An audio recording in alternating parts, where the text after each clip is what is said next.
ଆଜିର ରାଶିଫଳ ମାର୍ଚ୍ଚ ମାସ 2 ତାରିଖ ସୋମବାର, ଫାଲ୍ଗୁନ ମାସ ଶୁକ୍ଳପକ୍ଷ। ଚାଲନ୍ତୁ ଜାଣିବା ଆଜିର ପଞ୍ଚାଙ୍ଗ। ତିଥି ଚତୁର୍ଦ୍ଦଶୀ ସନ୍ଧ୍ୟା 6ଟା ଗତେ ପୂର୍ଣ୍ଣିମା, ନକ୍ଷତ୍ର ଅଶ୍ଳେଷା ଦିବା 8ଟା 32 ଗତେ ମଘା, ଚନ୍ଦ୍ର କର୍କଟ ଦିବା 8ଟା 32 ଗତେ ସିଂହ, ଯୁଗ ଅତି ଗଣ୍ଡ। ଆଜିର ସୂର୍ଯ୍ୟ ଉଦୟ ସମୟ 6ଟା 10, ସୂର୍ଯ୍ୟାସ୍ତ ସମୟ 5ଟା 48। କର୍କଟ ଓ ମକର ରାଶିର ଘାତ ଚନ୍ଦ୍ର, ମିଥୁନ ରାଶିର ଘାତ ବାର।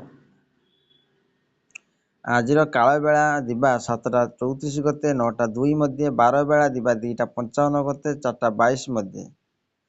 ବିଶୁଦ୍ଧ ବା ଅମୃତ ବେଳା ଦିବା 7ଟା 33 ମଧ୍ୟେ, 10ଟା 57 ଗତେ 1ଟେ 23 ମଧ୍ୟେ, ରାତ୍ରି 6ଟା 35 ଗତେ 9ଟା 2 ମଧ୍ୟେ। ବିଶୁଦ୍ଧ ବା ମହେନ୍ଦ୍ର ବେଳା ଦିବା 4ଟା 23 ଗତେ 5ଟା 22 ମଧ୍ୟେ।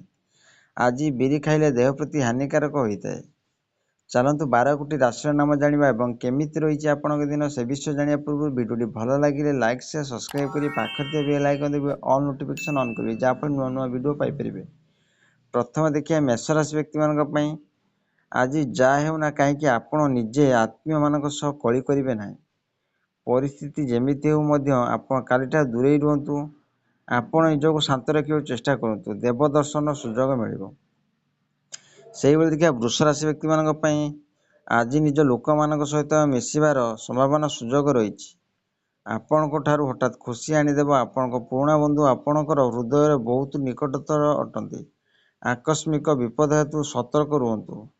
ସେହିଭଳି ଦେଖିବା ମିଥୁନ ରାଶି ବ୍ୟକ୍ତିମାନଙ୍କ ପାଇଁ। ଆଜି ଆପଣ ଜାଣିବାକୁ ପାଇବେ ଯେ ସତ୍ତାରେ ଥିବା ଲୋକମାନଙ୍କ ସହିତ ଆପଣଙ୍କର ସମ୍ବନ୍ଧ ପ୍ରଗାଢ଼ ଅଛି। ଏଥିରୁ କେହି ଲୋକ ଆପଣଙ୍କର ସାହାଯ୍ୟ ପାଇଁ ଆଗେଇ ଆସିବେ। ପୁରାତନ ସମସ୍ୟା ସମାଧାନ ଅବସର ମିଳିପାରେ। ସେହିଭଳି ଦେଖିବା କର୍କଟ ରାଶି ବ୍ୟକ୍ତିମାନଙ୍କ ପାଇଁ। ଯଦି ଆପଣଙ୍କୁ ଏମିତି ଲାଗେ ଯେ ଆଜି ଆପଣଙ୍କ କୌଣସି ଅସୁବିଧାରେ ଏକା ପଡ଼ିଯାଇଛନ୍ତି, ତାହେଲେ ଆପଣଙ୍କୁ ଆପଣଙ୍କର ବନ୍ଧୁ କିମ୍ବା ପରିବାର ସମସ୍ତେ ସାହାଯ୍ୟ କରିବାକୁ ଦୌଡ଼ି ଆସିବେ। ସାହାଯ୍ୟ ପାଇଁ ଆପଣ ସେମାନଙ୍କ ଉପରେ ନିର୍ଭର କରିପାରିବେ। ସେହିଭଳି ଦେଖିବା ସିଂହ ରାଶି ବ୍ୟକ୍ତିମାନଙ୍କ ପାଇଁ। ଆଜି ଆପଣଙ୍କର ଭ୍ରମଣ କରିବାର ବହୁତ ସମ୍ଭାବନା ଅଛି। ଧର୍ମପୀଠ, ସାଂସ୍କୃତିକ କିମ୍ବା ଐତିହାସିକ ଗୁରୁତ୍ୱପୂର୍ଣ୍ଣ ସ୍ଥାନ ବୁଲିବାକୁ ଯାଇପାରନ୍ତି। କମ୍ ସମୟରେ ଯାତ୍ରା ହୋଇପାରେ, କିନ୍ତୁ ଆପଣଙ୍କର ଜୀବନ ଏକ ଗୁରୁତ୍ୱପୂର୍ଣ୍ଣ ହେବ। ସେହିଭଳି ଦେଖିବା କନ୍ୟା ରାଶି ବ୍ୟକ୍ତିମାନଙ୍କ ପାଇଁ। ଆପଣଙ୍କ ପରିବାର ମଧ୍ୟରେ ସମସ୍ୟା ଗୁରୁତ୍ୱପୂର୍ଣ୍ଣ ଭାବରେ ଚାଲୁଛି। ଯଦି ଆପଣଙ୍କ ମଧ୍ୟରେ ଝଗଡ଼ା ଚାଲିଥାଏ, କଥାବାର୍ତ୍ତା ମାଧ୍ୟମରେ ସମାଧାନ ନ ହୁଏ, ତେବେ ଆପଣ ନିଜ ପରିବାର ଲୋକଙ୍କୁ ଅଧିକ ସମୟ ଦେବା ଉଚିତ ହେବ। ସେହିଭଳି ଦେଖିବା ତୁଳା ରାଶି ବ୍ୟକ୍ତିମାନଙ୍କ ପାଇଁ ଦିନଟି କ୍ଲେଶଦାୟକ। ଆପଣ ଯଦି କୌଣସି ଆଇନଗତ ଲଢ଼ୁଛନ୍ତି, ତେବେ ଆପଣଙ୍କ ଜିତିବା ନିଶ୍ଚୟ। କୌଣସି ଜଣେ ଅନୁଭବ ଓକିଲଙ୍କ ପରାମର୍ଶ ନିଅନ୍ତୁ। ଚିନ୍ତାରେ କୌଣସି କାରଣ ନାହିଁ, କାହିଁକି ନା ଉଚ୍ଚ ଅଧିକାରୀ ଆପଣଙ୍କ ସପକ୍ଷରେ ରହିବେ। ସେହିଭଳି ଦେଖିବା ବିଛା ରାଶି ବ୍ୟକ୍ତିମାନଙ୍କ ପାଇଁ। ଆଜି ଆପଣ ନିଜକୁ ନିଜର କୌଣସି ସାମାଜିକ ସମସ୍ୟାରେ ଜଡ଼ିତ ପାଇବେ।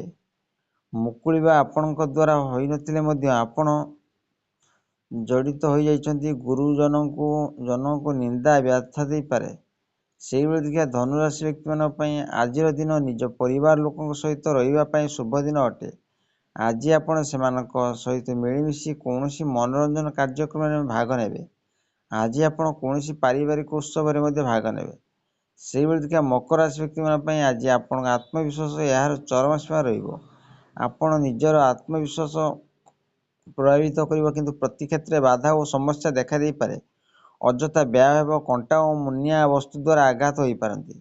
ସେହିଭଳି ଦେଖିବା କୁମ୍ଭ ରାଶି ବ୍ୟକ୍ତିମାନଙ୍କ ପାଇଁ। ଆପଣଙ୍କୁ ହଠାତ୍ ଏକ ହଜିଯାଇଥିବା ବସ୍ତୁ ଉପହାର, କୌଣସି ମୂଲ୍ୟବାନ ବସ୍ତୁ କିମ୍ବା କୌଣସି ମହତ୍ତ୍ୱପୂର୍ଣ୍ଣ ଦଲିଲ ହୋଇପାରେ। ଧନ ଲାଭ ଯୋଗ ଅଛି। ଦିନଟି ପ୍ରତିପଦ ରହିବ। ଶେଷରେ ଦେଖିବା ମୀନ ରାଶି ବ୍ୟକ୍ତିମାନଙ୍କ ପାଇଁ। ଆଜି ଆପଣଙ୍କର ଭାଗ୍ୟ ହିଁ ଆପଣଙ୍କୁ ସଫଳତା ଦେବ। ଆଜି ସବୁକିଛି ଆପଣଙ୍କର ଇଚ୍ଛା ଅନୁସାରେ ହିଁ ହେବ। ଆପଣଙ୍କୁ ଲାଗି ସବୁକିଛି ଆପଣଙ୍କ ପରିଶ୍ରମ ନ ହୋଇ ଆପଣଙ୍କ ଭାଗ୍ୟ ଯୋଗ ହୋଇଛି। ଏହି ସୁଯୋଗ ସମ୍ପୂର୍ଣ୍ଣ ରୂପେ ଲାଭ ଉଠାନ୍ତୁ। ଆଶା କରି ଭିଡ଼ିଓଟି ଭଲ ଲାଗିଲେ ଲାଇକ୍, ସେୟାର, ସବସ୍କ୍ରାଇବ୍ କରି ବେଲ୍ ଆଇକନ୍ ଦେବେ।